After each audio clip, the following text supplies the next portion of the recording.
Hello everybody, Chris the DIY technician here. So today I'm going to be working on a 2017 Ford Escape. This is the titanium with the 1.5 liter engine. Today I'm going to be attempting to do the transmission fluid replacement and then also the power transfer unit, or PTU. So for the PTU, it takes the 75 weight 140 gear oil. I went with the full synthetic. A lot of the stuff I've been researching online is you have to replace that every 30,000 miles. And I'll be honest with you, I didn't even know that existed until last week. So this car has 60,000 miles on it. I've never done it, so this is definitely needing to be replaced. And also I'm going to do the transmission fluid. So this is the it takes the Mercon LV for this transmission. So we're just using Valvoline full synthetic Mercon LV. I got all this stuff from Walmart. It seems to be the cheapest place. So I already went ahead and I used these little ramps to elevate the vehicle that we can get under there. So I've seen some of these videos online, but people always have jacks, or I'm sorry, they have the lifts. So I'm going to be doing it on the ground. We're going to see what it's like. So let's see what we're working with. So let me crawl into the car and we're going to see what's going on. Ugh. So I'm going to have to remove this guy, and I think I'm going to have to remove that guy back there as well. From what I read online, these are like T27s, I think. So I'm going to take this off and then see what's under there.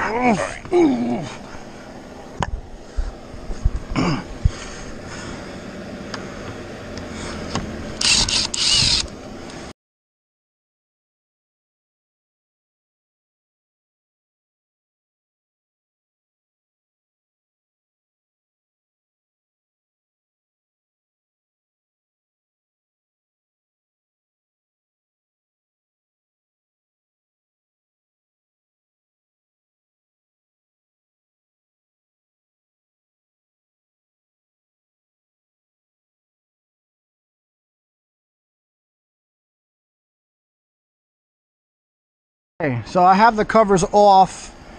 This guy's your transmission here, and here's the drain plug. So the thing with this transmission, from what I was reading online and from what I saw up top, it actually doesn't have a dipstick, so you can't really check the level. Is another way to check the level, which I'll show you guys later. But here's the dipstick, or I'm sorry, here's the drain plug. So I'm gonna get my pen and we're gonna go ahead and drain it out.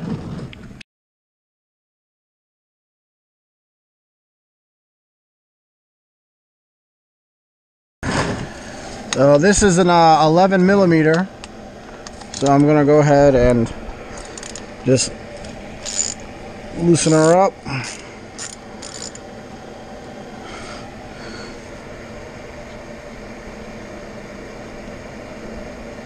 And here we go.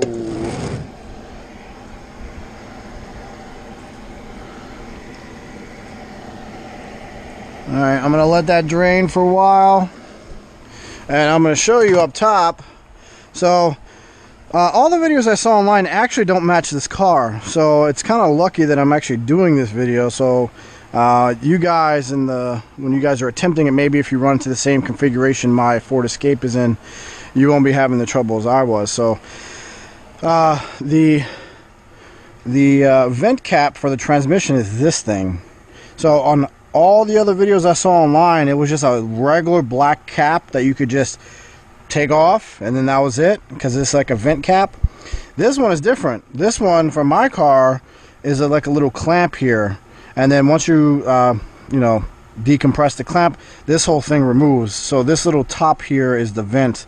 So what I had to do is take pliers and try to get it out and get it down in there, and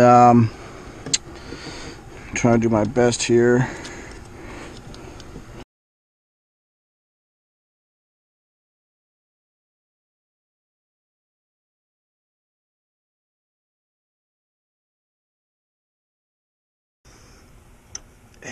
There we go. And there it is. So, yeah, all I had to do was this.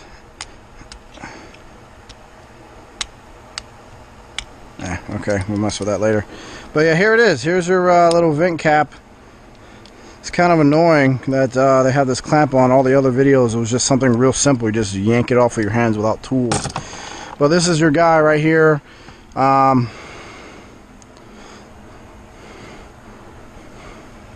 mean, this thing is pretty black. So we're going to let that drain out for a little bit. So we're going to check on it. And what you could do is, so no debris gets down in there, we're just going to go ahead and cover up the hole for now. We don't want nothing falling down in there. That would be a bad day. So that thing's just about done.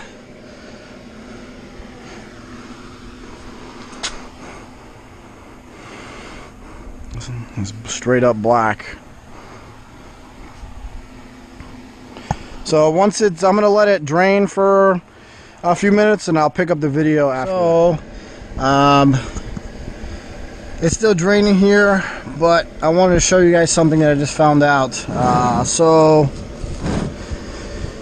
the check level valve, I guess, or bolt or whatever for the transmission for this car, everywhere I've seen online, it's like accessible without removing the tire. And then even when you remove the tire, you can see it and all that. Well, I've had the hardest time trying to find where the hell it was because everything was pointing somewhere else. So like one of the videos says it was like in this general area up here by my hand. One of them was saying, oh, it's over here on the left hand side. But the only thing that I found was this thing. And this thing seems kind of a bit of an overkill for the I guess level check, but I was able to dig and dig and dig, and then I think that is what it was. One guy mentioned that some transmissions it's on the left, and it's a small little like 12 millimeter, 11 millimeter, I can't remember what he said, and then he said some of the transmissions are on the right. So it's this plug right here. It's a T55. If I could find my ratchet, it's a T55. There it is. And we're going to attempt to get it out without the tire. So let's see what happens. So there's a little 3/8. Oh, this is gonna be fun. All right, let's see if we can get it off here, and I'm gonna do my best to try to get you guys a good camera angle. It's kind of real difficult here. I can see why this is done with a lift and not on the ground, but I don't have that, and I'm trying to save like 400 bucks. The dealer's trying to charge me about that much to do this job, and honestly speaking, doesn't seem like it's really that hard except for this part right here, I guess. Everything else has been pretty straightforward. Alright, so this is probably going to be a pain in the ass. Alright, so what I'm doing here, I went ahead and fast forward the video because I was struggling with this for about, I don't know, 4 minutes. So I'm just using my T55 Torx bit, and I'm going to loosen up the fill plug or the check level plug. What I noticed was since I moved the pan out of the way, the transmission fluid was getting on my concrete, so I went ahead and put the plug back. And I just went ahead and tightened it down later. But yeah, the plug, you can remove it without removing the tire, but maybe it's better to remove the tire. But to me, it makes more sense to do it this way, because if you have to remove the tire, you still have to keep it level, and it just seems like a giant pain in the ass to do it that way. So this way worked for me. To each it's his own, so you can do it the way you want to, but it is possible to remove it without taking the tire off. Okay, cool. Well, there's your check leveling valve, or stud, screw, whatever the hell, bolt, whatever you want to call it. So what I did was I put some Teflon tape on the threads here. I don't have any of that liquid stuff. It was supposed to come in the mail yesterday. It didn't, so we're just going to use some Teflon tape. This thing drained for about, I don't know, 30 or 45 minutes, so that's pretty good for me. I'm going to go ahead and tighten it up, and then not sure what the torque specs are on this, but I'm just going to get nice and snug. Okay, that's probably about right. Alright, cool. Alright, so now we're going to leave this here, because as we add fluid, this is going to level itself. So the vehicle's on the 4 stands. It should be level enough. So let's see what happens. Alright. So now, come back up. We're going to take our little funnel here, and I have this automatic transmission fluid.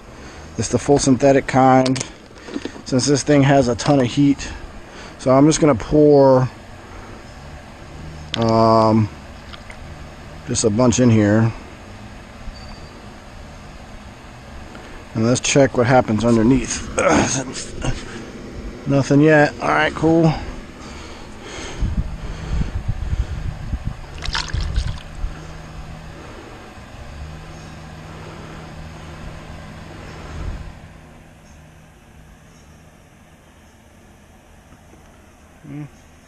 There's the whole jug.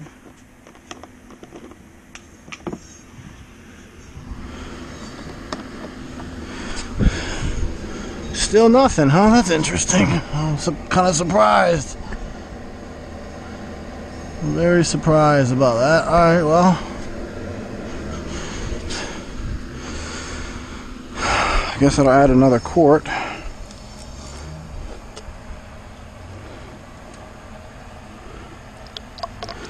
From what I read online, it was only supposed to take like 4 quarts. So here I'm putting 6 quarts in here. I'm hoping I'm not putting the wrong thing into the wrong thing.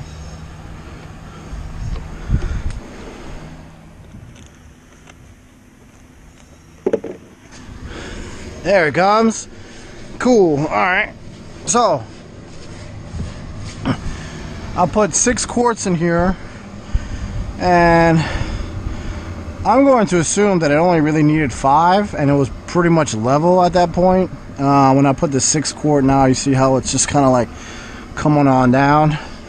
But this is okay. We're going to let this do this until it's right, like kind of just dripping out, not so much a stream. And whenever it does that, you know, we can put the plug back in. And this plug actually doesn't need a thread sealer because it has that washer right here, and this thing looks pretty good. So I'm gonna let this thing do this for a little bit, and then whenever it's done, I'll pick up the video again after that. Okay, so now the transmission check valve area, it's starting to drip real slowly, so we know that it's pretty much level. So what I'm gonna do is go ahead and put this guy back.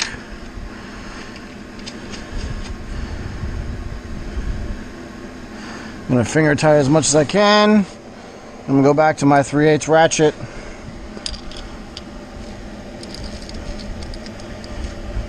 And we're going to tighten it down. There we go.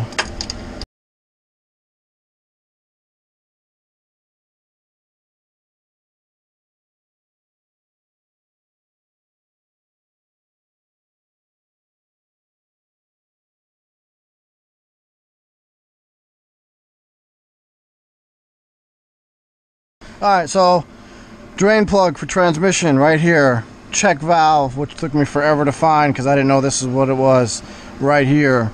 So what I'm going to do is wipe up some of this stuff.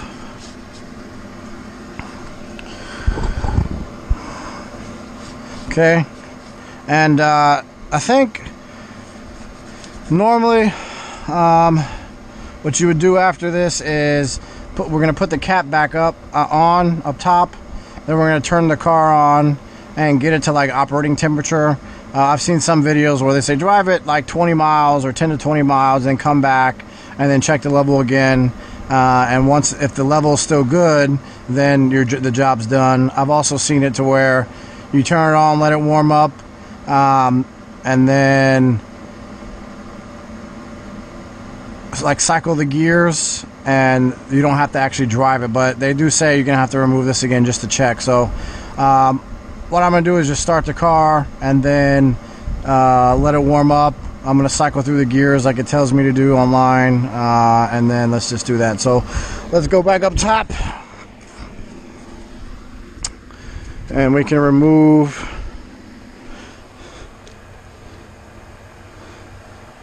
this guy, and then we're gonna put this guy back. And normally these clamps, they have like a little like a locking mechanism, but for some reason it's not working for me right now. Ow, yeah, that didn't feel good.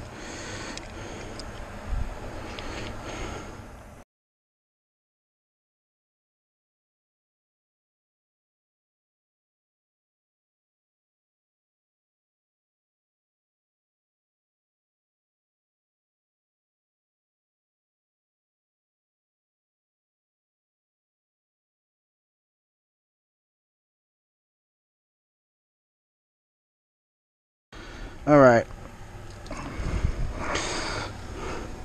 Pull on it just to make sure it's on there. Yep, that thing's not going nowhere. All right. So there you go. So that's how you replace the transmission fluid. Let's finish up.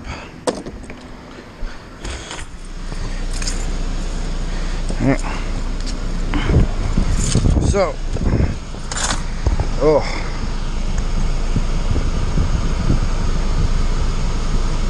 what this says to do is put your foot on the brake, and we're going to cycle through the gears and wait like 5 seconds.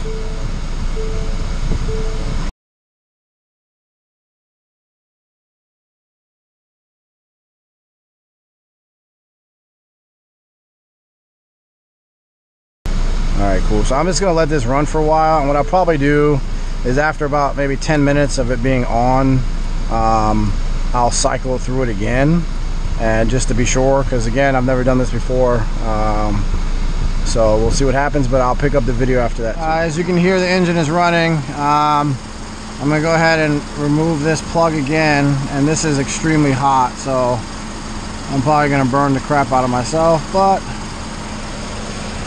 let's see what happens.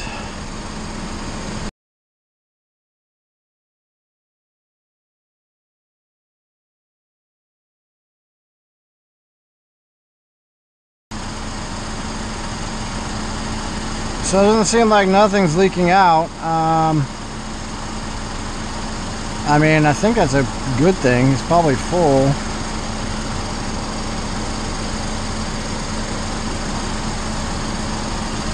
And there's some right there on the thread. Yeah, so I think this thing is pretty good. So I'm just gonna go. Oh, this is real hot. Oof. Put this guy back. Oh, that is so hot. Yeah, we're gonna need some gloves. Alright, let's try it with this. Oh, I'm about to drop it again. Here we go.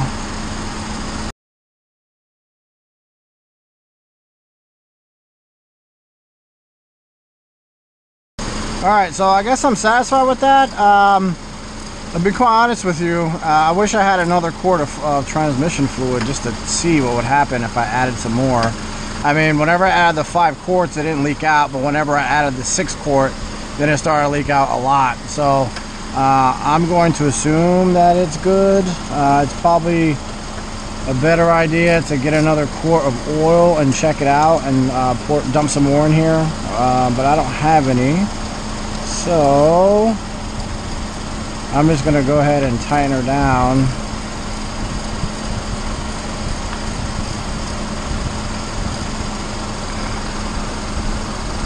Oh, that burns. Alright, cool. Alright, so that's how you do your transmission fluid replacement. Overall, not really too bad of a job. I mean, dealer wanted to charge like $300–400 for this. It's kind of ridiculous. I mean, as you can see, all we did was take off the bottom 2 covers, which was T27s, Torx, and then The drain plug is like 11 millimeter, and then this is a T55 or torque 55 for the check valve. So we drained it, we took that out, we removed the thing up top, and we let it all drain out. And then once it was all drained, we put it back. And then when I put this back, I put fluid into it, put 6 quarts, and then I allowed the excess to drip out into here. Whenever the excess was done dripping, I put it back, I turned the car on, let it get to operating temperature, I cycled through the gears, and put it back in park. And then I did it a second time, which was off camera. And then now I'm under here. I took this off again just to see if any excess fluid was coming out. Since no excess fluid is coming out, then the job is complete. So this took me actually a lot longer than I thought it would. But then again, I didn't know what I was really doing. I did research for a couple days, but everything I saw online was not this. So I was trying my best. But the next thing I'm going to do is I'm going to move to the PTU service. So I have to figure that out, and I'll make a video of that next. But I hope this helps you guys. And again, if you have any questions, just drop some comments below. If you wouldn't mind subscribing, that would be cool. But the whole thing with this channel is just to help someone out and try to save some money. So I'm no professional mechanic. I'm just a guy who's willing to try, and if I fail, I can take it to a professional. But this is actually a pretty simple job. I saved myself 400 bucks. The fluid cost me about, I don't know, $40, 35, 40 bucks. So I'd rather pay $35 than 400. So hope this helps you guys, and if you have any questions, let me know. All right, so now we're going to put on the shield back. I was going to work on the PTU, but come to find out that the two-wheel drive Ford Escapes do not have a PTU. Everything is built into the transmission. So I was searching for probably like an hour trying to find where the PTU was, and all I was doing was chasing a ghost because it does not exist in this car.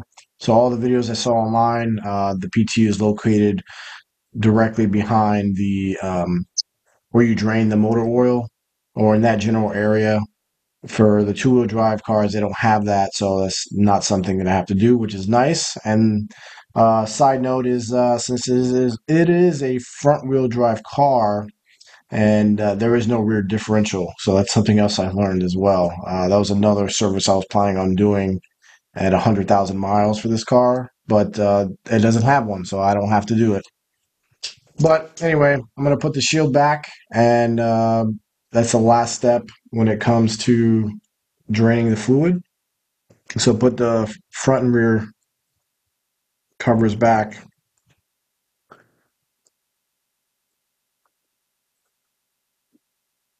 Now the shield is back on.